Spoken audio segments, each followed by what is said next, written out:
રાષ્ટ્રપિતા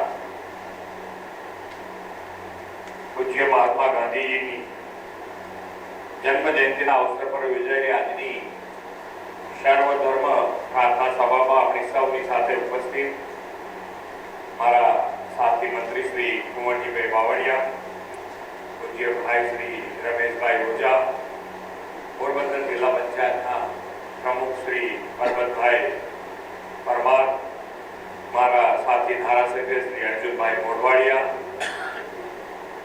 પોરબંદર જિલ્લા ભાજપ પ્રમુખ ડોક્ટર ચેતનાબેન તિવારી, પૂર્વ કેબિનેટ મંત્રી શ્રી બાબુભાઈ પોખરિયા, પોરબંદર શહેર ભાજપ પ્રમુખ Shri Sagarbhai Modi, flag officer commanding Gujarat naval area rear admiral Shri Satish Vasudev, collector Shri, સૌ અધિકારીગણ, આમંત્રિત સર્વે મહાનુભાવ, દેશ મીડિયાના મિત્રો, સૌને મારા નમસ્કાર. અસત્ય પર સત્યના વિજયના પર્વ વિજયાદશમીની સૌને ખૂબ ખૂબ શુભકામનાઓ.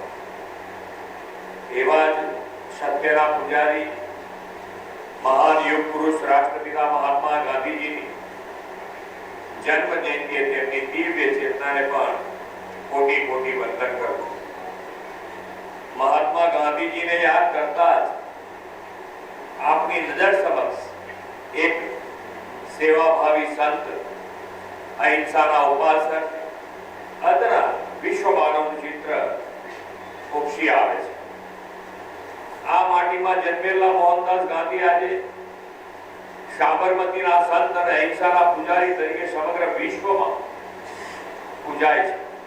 અહિંસા એ નમ્રતાની પરાકાષ્ઠા છે અને નમ્રતા વિના મુક્તિ કોઈ કાળે નથી એવું પૂજ્ય બાપુએ તેમના અનુભવથી સિદ્ધ કર્યું છે. પૂજ્ય બાપુએ સ્વરાજ અપાવ્યું અને અંત્યોદય, ગરીબ તથા ગામડાના ઉત્થાન માટેની આલેખ જગાડી. રાજ્યની એ યાત્રાને, સ્વરાજ્યની એ યાત્રાને આપણા યશસ્વી વડાપ્રધાન શ્રી નરેન્દ્રભાઈ મોદીએ સુરાજ્યમાં પલટાવી છે. ગરીબ, વંચિત, પીડિત, શોષિતના કલ્યાણના ધ્યેય સાથે સુશાસન આપ્યું છે. પૂજ્ય બાપુએ આપેલા સ્વચ્છતાના વિચારને વધુ ઉન્નત સ્તરે સાર્થક કરવા વિશ્વ નેતા વડાપ્રધાન શ્રી નરેન્દ્રભાઈ મોદીએ હંમેશા પ્રાયોરિટી આપી છે.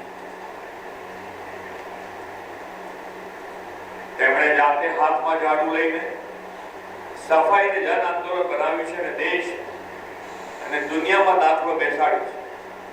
શ્રી મોદી સાહેબે શરૂ કરાવેલા સ્વચ્છ ભારત મિશનથી સ્વચ્છતા ક્ષેત્રે ક્રાંતિ આવી છે. નાના બાળકોથી લઈને વડીલ, વૃદ્ધ અને દરેક વ્યક્તિ સત્વાગ્રાહી બન્યા છે.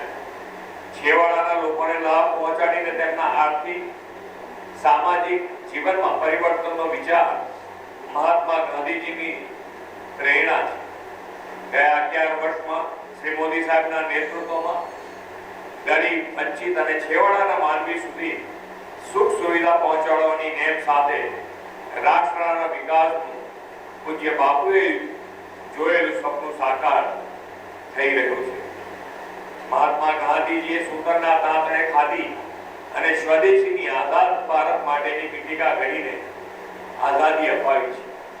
હવે સ્વદેશીથી આત્મનિર્ભરતા અને સમૃદ્ધિનો મંત્ર આત્મસાત કરીને આદરણીય મોદી સાહેબે વિકસિત અને આત્મનિર્ભર ભારતના નિર્માણની પ્રેરણા આપી છે. આ માટે તેમણે વોકલ ફોર લોકલનો સંકલ્પ કર્યો છે.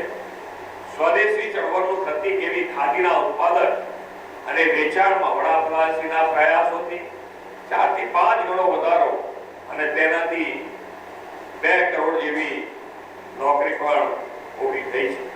હવે આપણા ઉદ્યોગો વોકલ ફોર લોકલ અને સ્વદેશી અપનાવીને આત્મનિર્ભર ભારત, સમૃદ્ધ ભારતના નિર્માણમાં સહયોગી બને તે માટે તાજેતરમાં તેમણે નેક્સ્ટ જનરેશન જીએસટી રિફોર્મ્સની ભેટ આપી. આ ભેટ જનજનના બચત ઉત્સવની સાથે દેશના વિકાસ માટે પણ દિશાદર્શક બનશે અને સ્વદેશીને વેગ આપશે. જે પ્રકારે સ્વરાજ માટે સ્વદેશીનું આંદોલન દેશમાં ઊભું થયું, એ જ પ્રમાણે સમૃદ્ધ ભારત આત્મનિર્ભર ભારત માટે આપણે સ્વદેશીને અપનાવવાનું છે. આજના દિવસે આપણે સંકલ્પ કરીએ દેશમાં બનેલી સ્વદેશી વસ્તુઓનો ઉપયોગ કરીશું. આજના આઈટી યુગમાં મોબાઈલ એ માહિતી અને સેવા મેળવવાનું સરળ માધ્યમ છે, ત્યારે આજે સ્વદેશી પ્રતિક્રિયાની સાથે સાથે મોબાઈલ પણ એટલો જ પ્રસ્તુત છે. પૂજ્ય બાપુના જન્મસ્થળ, કીર્તિ મંદિર અને બાપુજીના જીવન કવનની માહિતી મોબાઈલથી આપવા માટે તૈયાર કરવામાં આવેલું QR કોડનું પણ આજે વિમોચન છે. અહીં આવનાર પ્રવાસીઓને મહાત્મા ગાંધીજીના જીવન પ્રસંગ, જન્મ સ્થળની વિગતો આંગળીના ટેરવા પર મળી રહે તે માટે આ નવી સુવિધા ઉપયોગી બનશે. દેશને ગુલામીથી મુક્તિ અપાવવા અંગ્રેજો સામેના જંગમાં સફળતાથી પૂજ્ય બાપુના નેતૃત્વમાં 1947માં આપણને આઝાદી મેળવી છે.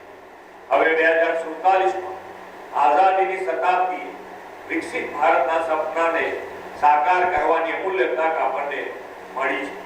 2047 સુધી આ અમૃતકાળની યાત્રાને વડાપ્રધાન શ્રી નરેન્દ્રભાઈ મોદીના નેતૃત્વ અને માર્ગદર્શનમાં આપણે આત્મનિર્ભરતા, ગરીબ કલ્યાણ, સ્વચ્છતા અને પર્યાવરણ સંરક્ષણના સંકલ્પથી આગળ વધારવી છે. આજે આપણે સૌ પ્રાર્થના સભા દ્વારા પૂજ્ય બાપુના માર્ગે ચાલવાનો સંકલ્પ લઈએ. હૃદયમાં પ્રેમ, જીવનમાં અહિંસા, સમાજમાં સમરસતા અને રાષ્ટ્ર પ્રથમના ભાવથી કર્તવ્યરત રહીએ એ જ અભ્યર્થના સાથે વિરમું છું.